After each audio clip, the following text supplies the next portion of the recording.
Whether you're in love, married, single, or have gone through a breakup, this video is for you. I've taken two books for giving you the reference points. It's all about relationship. When I say relationship, you may think about love. Yes, precisely, it's love. But love is not something that exists among couples. It also exists among friends, your relatives, family members. It shouldn't be confined, but at the same time, we should draw the boundaries. So today's video is going to give you such pointers. And I have taken two books. This is quite familiar. It ends with us, and the other one is The Course of Love by Alain de Botton. Falling for a person, falling for the aura, falling for the professional status of a person happens. Now, these are all materialistic ideas, but there is something beyond that. Defining the boundaries is very difficult for many people today, especially in our societies, in our communities. We are taught not to say love. We are taught not to even say no.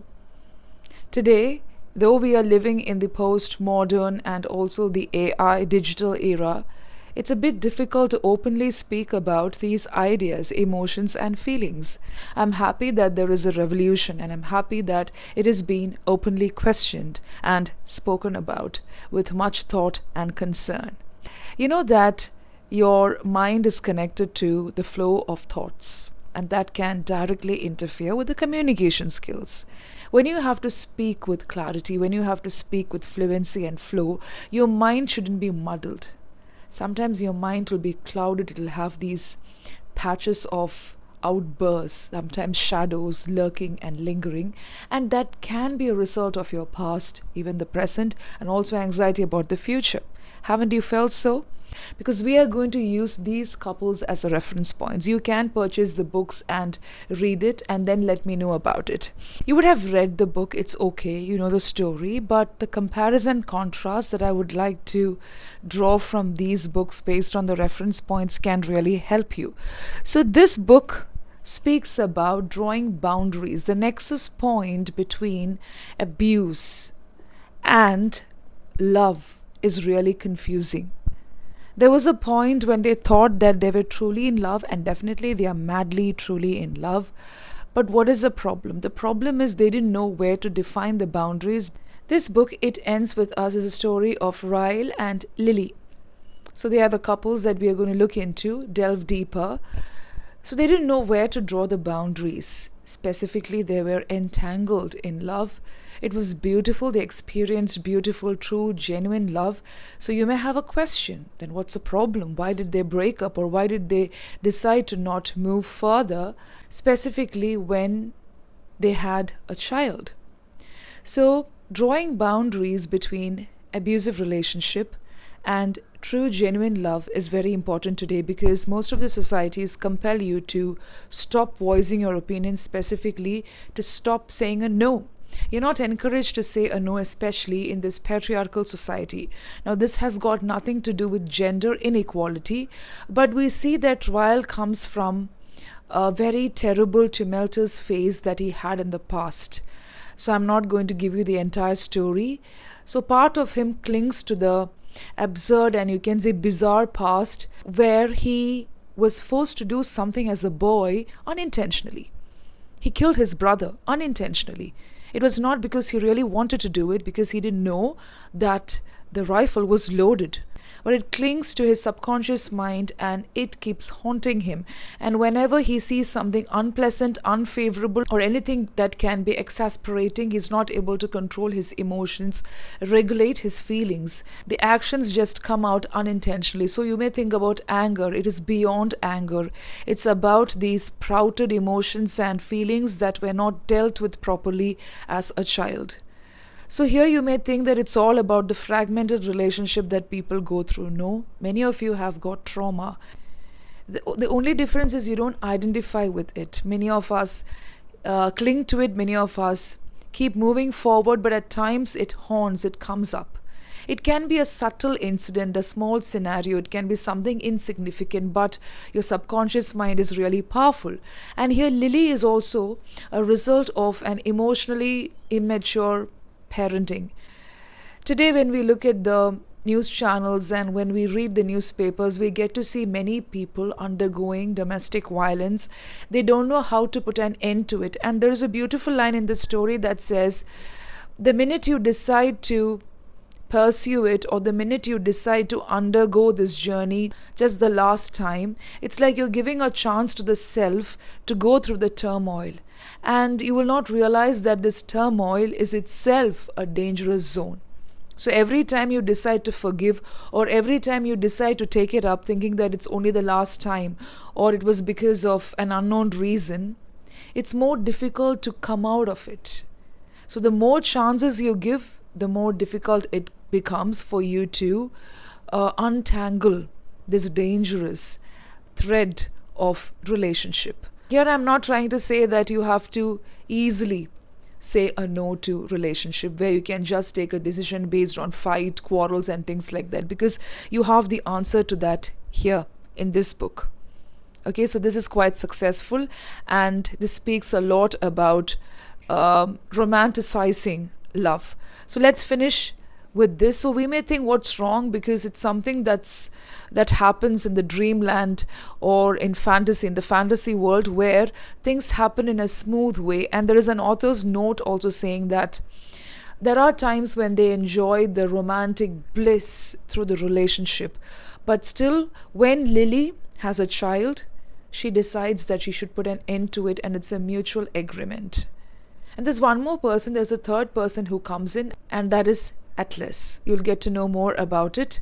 Here, the point is not about the summary, because you can get a grip of the book and you can just enjoy the book. What is the meaning of an abusive relationship where there is no respect, where there is more about ventilating the feeling without understanding, unable to understand what the other person feels, where you choose to be an epitome of destruction? So in this book, you may feel they are in love, they are in genuine love, then what was the need for them to break up? So Lily is not able to forgive Ryle when he abuses her physically, mentally. They go through a lot of physical injuries, reconciliation, they talk about it. But later she realizes that it's the deep love that she has got for Ryle. She always wants to come back to him. She cries over weeks and nights, especially when she expects her child. And she just wants to break this cycle, because ultimately she finds out. She realizes ultimately through this trajectory of soul searching that it is the love that she's entangled in, that she's trapped in. It's a love for him. Because Ryle is not ready to give up that violence. He's not sure about how he's going to deal with the violence, which is a part of his emotional and past trauma. The only solution to this is to break free the cycle. That is to break the cycle of love, where Lily is also repeatedly falling into this. So after the physical injuries, after the reconciliation episodes where they both get physically hurt, Lily is hurt to the maximum, where she has got injuries, stitches, and then her face and her body becomes swollen. This happens several times. I'm not just speaking about domestic violence. Ryle is also acknowledging this, but he's not giving her the answer to how this can be solved, because he himself is not sure about what's happening. And then they decide to break free, because that's for their future career, it's for the future of the child, and Lily doesn't want her child, her daughter, to go through the same episodes that she was through, that she had been through, that she was subjected to as a child. And her parents went through very difficult episodes where she saw her father as a tyrant, as a dictator, though she wanted to emotionally connect. So here also Lily wants to connect emotionally with Ryle. It's not that she doesn't love him. And it's because of the love she gave the chance. And even Ryle loves her. When they leave, they cry their heart out. But the decision that they take, if you read the book, you will get to know better. And if you're not into reading, you can watch the movie. The movie is here. It ends with us. But remember, it's all about relationship, how relationship can become workable. Today, we have to know how to say a no. We should know how to say a yes also at the right time. You should be taught how to say a yes and a no, and also draw the boundaries of love, hatred, rivalry, hostility. It's okay to have disagreement. Even among family members, you will have disagreement, you will have miscommunication, misunderstanding, and even the construction of fake things, fabricating stories. But talking it over can really solve many things, which is also part of the choice. When you choose to unfurl and unravel the problems that you have been going through in relationship or among the family members, when you choose to bring about a solution, when you choose to find the solution together as a team, if you are met with, if you are reciprocated with only coldness, hostility, and big no, then the wise choice is not to proceed further, because you have to draw the strict boundaries when people choose to cling to their past, when they cannot forgive and forget. So here, these people, all of them decided to forgive and move forward. It's not that Lily still holds a grudge against Ryle and that she doesn't love him, but it's for the future, and she has forgiven and decided to move forward. So you may have this question: when you're in real love, you have to bear with the other person's behavior and characteristics. When it leads to violence, when it leads to lurid thoughts, and also when there is no lucidity in feelings, emotions, why it is happening, when a person is not able to regulate the emotion and also the life, whether you are married or unmarried, then there's no point in moving forward with the relationship. Today we see many things happening in the society. It's simply because parents, including parents, even the couples or people who undergo this, are not able to draw that fine line between abusive relationship and mutual respect, love, and a good rapport that develops with time. Confusion between ambition and self-determination. So pulling yourself out of the abusive relationship itself is the first step towards confidence. Confidence is not just about speaking in good language, but embracing your failure, limitations, and also all the problems that you have. Everybody has got problems. Nobody is perfect. Imperfections should be a part of your life that you embrace with pride. And then when you decide to not cling to the past, where you get into constant battle with the self. Today, when you look at language trainers and some of the psychologists or anybody from any particular professional field, you can see people who are frustrated despite their qualification. And that is simply because they were not able to, or they are still not able to draw a fine line. They are not able to demarcate that particular line that decides where you have the abusive zone and where you have the emotional well-being and the physical well-being of a person. The cycles of violence. When we open the social media, the entertainment space also, children are exposed to violence. Can you name at least 10 films without violence today? Many films have violence. It's part of the commercial aspect. We know that. We should be speaking about this to the children.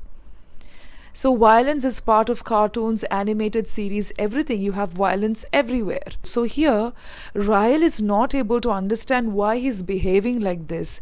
And sometimes he has got these bouts of anger and irritation. And later when he calms down, he feels sorry about that.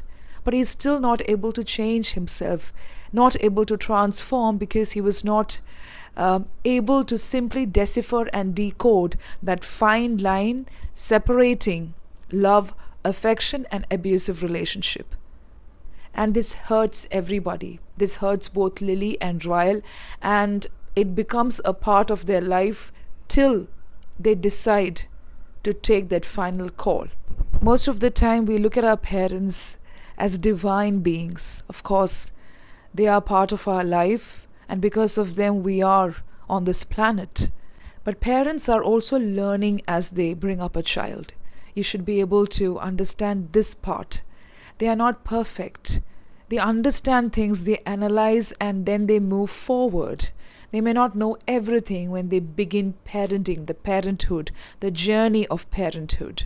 So they are also trying to learn things as the life, happiness and sorrows come their way, and then they learn to untangle, disentangle all the confusions and chaos. The sad reality is some parents do not even realize this, and that is how we call them emotionally immature parents, where they give a tough time to the children. I've also done a book review on toxic parenting, which is very important. Today we get to speak about this. 10 years back, you couldn't even think about speaking about this in public because parents were always seen as divine creatures who always knew everything. They were at the pinnacle of perfection. So I'm not saying that you shouldn't be looking at parents like that or you should be having a kind of subjective hatred. No. You should look at that from an objective angle, and that is what this book speaks about. That is a realization. That is where we try to better ourselves and develop ourselves into a better version where we don't make the same mistakes when we become parents. The next book is The Course of Love. So again, they began, there is a couple, Kirsten and Rabbe.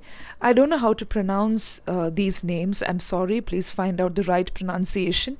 So this couple begins and they are so happy.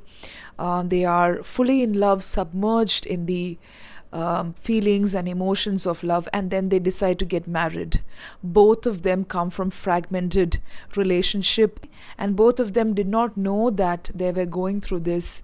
So the case of Kirsten is that she always used to stay relegated to a space. Whenever she had a problem, she never opened up. So as a child, she was left alone by her father to the care of her mother. So she always relegated. She did not know how to express her feelings because that was a time when she became numb in feelings and emotions.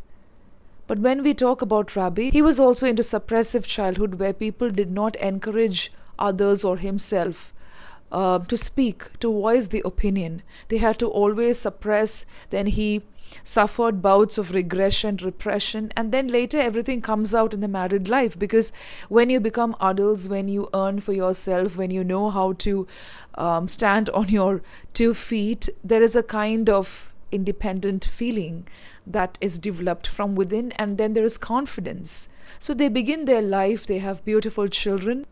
They go through scuffles, quarrels, rivalry, ego-centered issues. It goes on for years where they experience emotional distancing. So this happens later. Later they feel that they are not one or they are not living in the same family. And initially Rabbi was not able to find a proper job. He was quite busy in his life, just like Kristen. But then later they distance emotionally, physically, and in every way they just look after their kids, but they exist under the roof, that kind of relationship. But later one day they decide that they have to speak about it, because Rabbi thinks about his initial days of love. He was thinking, why this happened. We have been in love. I feel that she was the perfect partner for me, just like Kristen. They have their periods of introspection and reflection, but they did not care to speak about it until they meet a psychologist. And the psychologist says, now you speak in front of me, you can argue, you can have your difference in opinion. They argue, everything comes out like a volcanic eruption, where you reach a particular point where you will be able to solve the problem. Solving the problem is not finding the solution, because you may not be able to find the solution. You may not even have the answers to why it is happening. It's all about what is happening. What is happening with my life? When you embrace what is happening, then I think half of the problem gets solved. You cannot find the solution to every problem that comes your way. But the what, embracing the what itself gives you a relief. You may think it's because of the psychologist and the counselor who comes their way, but before that something happens. And what was that? It was a reflection. So both of them have reflective phases, and that is a starting point of healing. Okay, so they want to get this nurtured, they want to get this corrected, rectified, but they didn't know how to go about it. And one day they decide to celebrate their anniversary where they both want to be alone. But there are problems. There is a twist to this particular plot, which you can find out while reading the book. And then what happens is that before going to the psychologist, they should come into a point of agreement, right? Where they reach the crux of the entire issue, and then only they will experience a transition phase. So there they reflected. They were thinking about why things just reach that exasperation point where they are not able to discuss things like their initial days of love. Then they meet the psychologist and then they realize there have been times when they were not open. They realize the fragmented parts of their childhood, which is not a problem.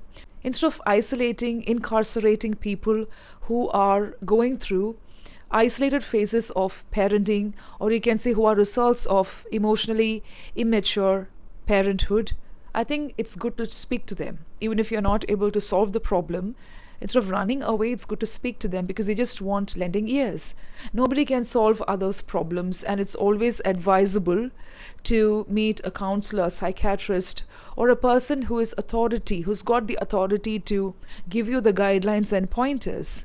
But we all live in a society, in a community where people may just pretend to be all right and be the 100% version of being a married couple or being partners or even friends, which is not the real case. What these books are trying to tell you is that before it reaches that pinnacle, that pedestal where you cannot solve the entire problem, where it gets entangled in a way that gives you no way, no path, no direction to a solution, it's better to begin thinking about it. So before you think about why and how, you just begin thinking about what is happening, and then you'll get the solution to why, how, and how to go about it.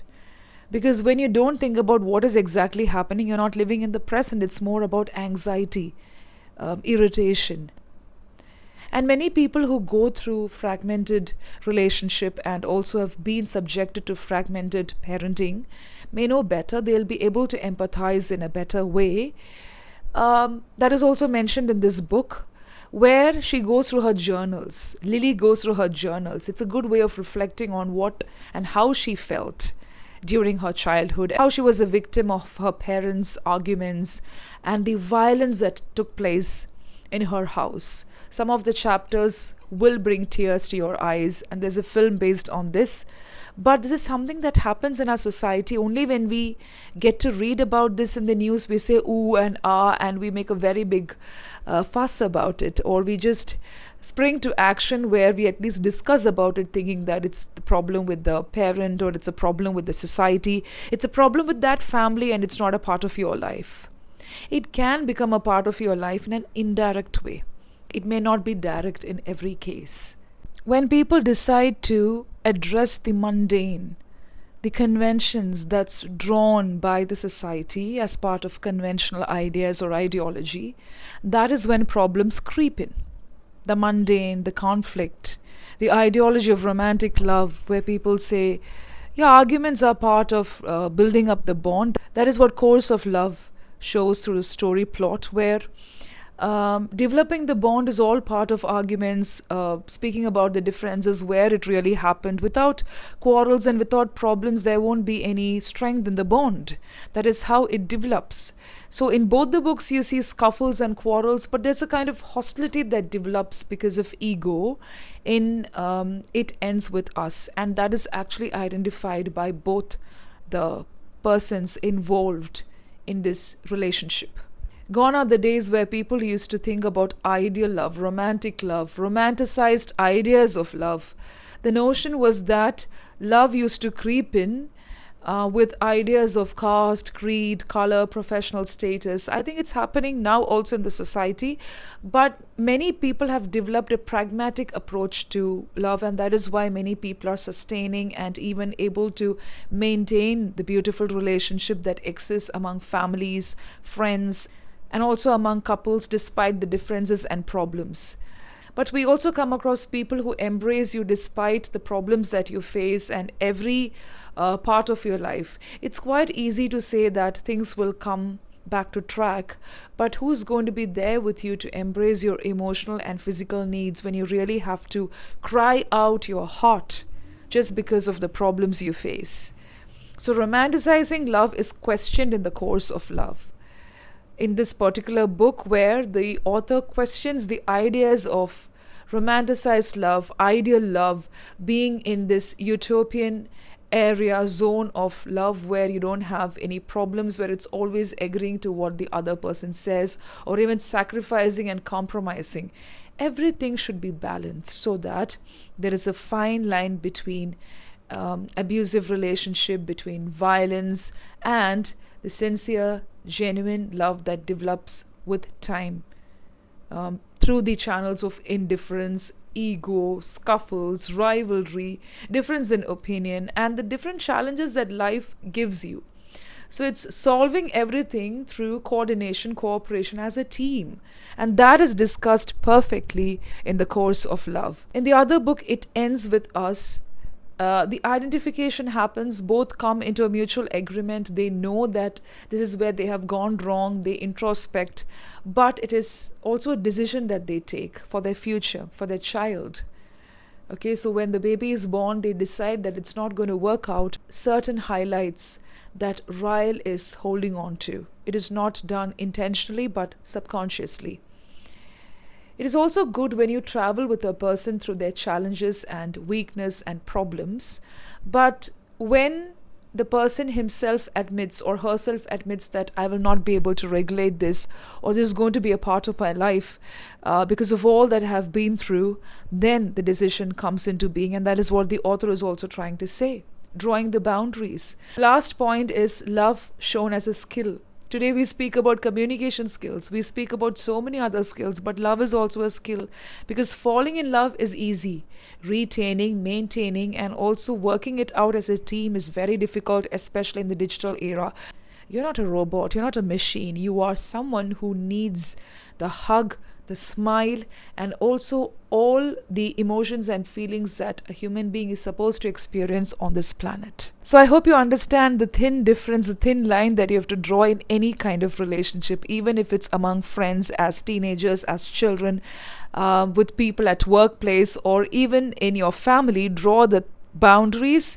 It is for the emotional and physical well-being, because we are dealing with mental health, communication skills, and language is directly connected to mindset. And when your mind is clouded, you will not be able to communicate clearly. It has got nothing to do with language. Happy learning.